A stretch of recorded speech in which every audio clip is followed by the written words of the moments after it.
Ngayon po, good morning po sa lahat.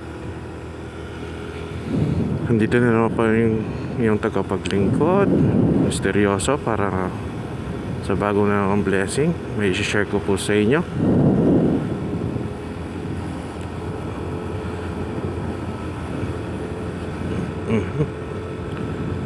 November 12, Sunday, on my way to church. So I just want to share you about this, our topic. Okay, our topic for today is grow in faith. Lumago tayo sa pananampalataya sa Panginoon. Ano po? Kasi paano po napunta sa ganito ating usapan? Last Thursday we're having a Bible study, and God spoke to me about the life of Peter. Okay, the life of Joseph, the dreamer, and the life of Daniel and King David. Kung babasahin niyo po kasi yung mga buhay nila sa Biblia, katulad na ng Apostle Peter, na isang fisherman na tinulungan lang niyang Panginoon makapunta sa kabilang ibayo, at sinabi sa kanya ng Panginoon na itapon mo ang net mo sa kabila, na through all night na wala siyang nakuhang isda.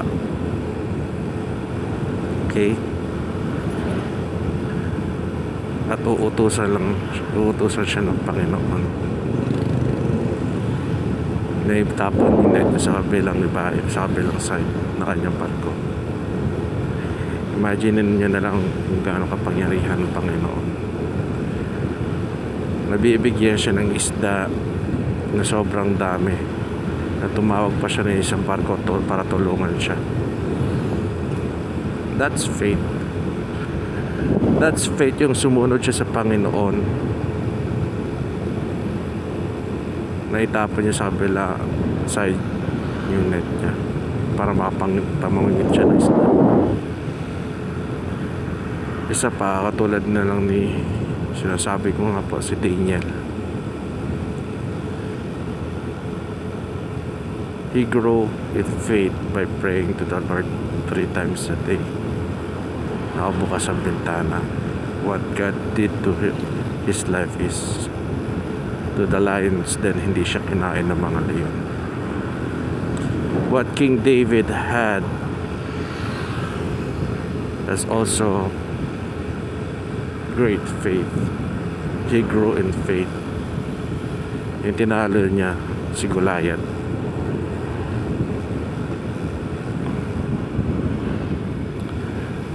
What Joseph have is also faith. Pagtatraitor sa kanya ng mga kapatid niya,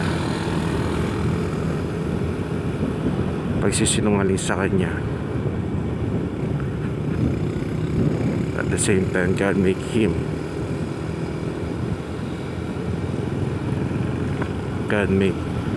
the second ruler of Egypt.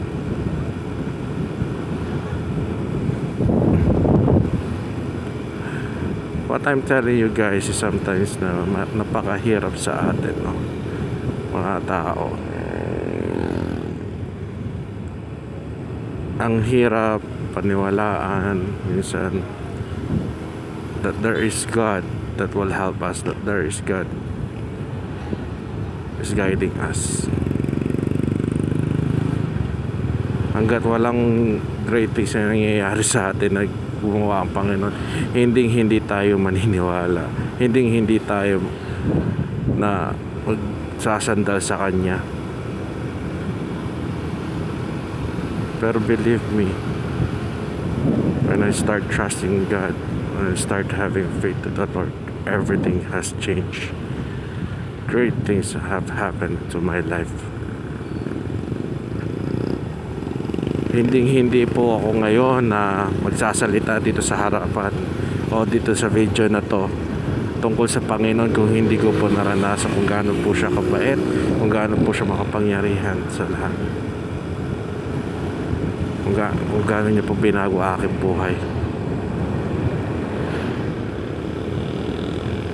Growing in faith is something na sinasabi ko pong araw-araw po mananalangin po ako, araw-araw po nagbabasa po ako at nakikinig ako ng preaching na dating hindi ko po ginagawa kung walang pababago yung ginawa sa akin ng Panginoon.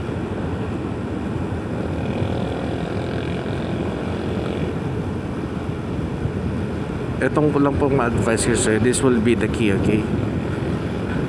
Don't look at your problem. Only look to the Lord. Wag mong tinitignan o sinusulyapan yung problema mo. Tumingin ka lang sa Panginoon. Tumingala ka sa Panginoon. Ibigay mo sa Panginoon ang problema mo.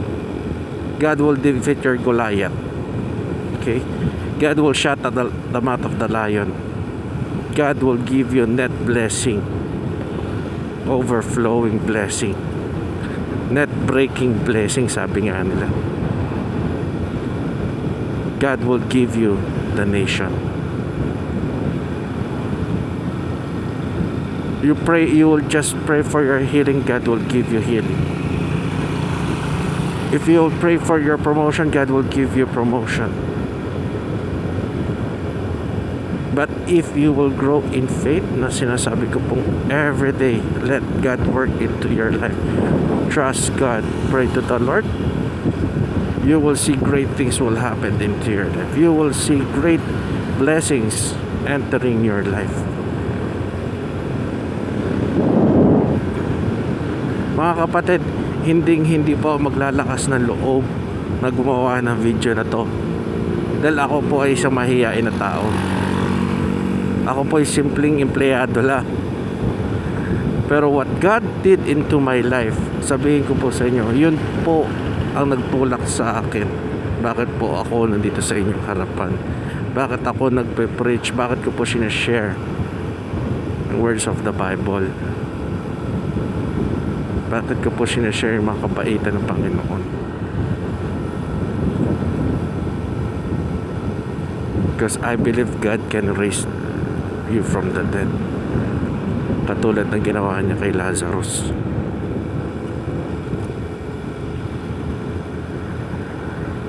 If God can change the life of King David, if God can change the life of Joseph, if God can change the life of Peter and Daniel, God can change your life to a better. Kung may sakit ka, grow in faith. Pray to the Lord. Give it to the Lord. Kung may problema ka sa trabaho mo, give it to the Lord. Kung may problema ka sa leader mo, sa supervisor mo, pray to the Lord. Because sometimes God will not take away your leader na pasaway o yung supervisor na pasaway. Sometimes God will change you. Okay? Once you give it your problems to the Lord, Lord, yung leader ko, yung supervisor ko po, ganyan. Sometimes God will change you. It is up to you how do you take the challenge, how do you pass the test. Sometimes sa buhay po kasi natin, madami tayong iniinda, madami tayong pinapangarap. But give it to the Lord God who can make it better.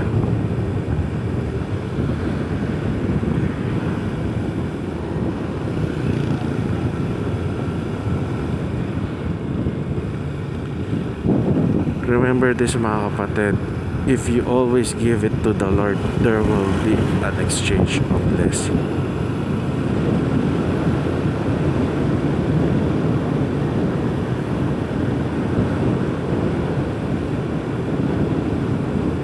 Problem to your relationship, give it to the Lord.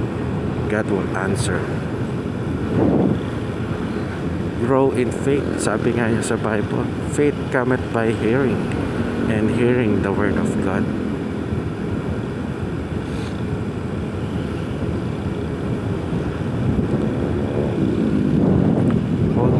kayong susuko na dumating yung point na mahal ba ako ng Panginoon?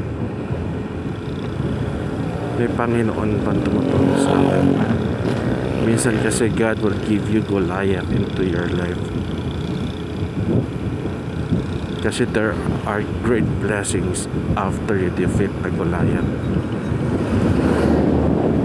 Like what happened to King David. Naging hari siya ng panahon na natalo niya si Goliath.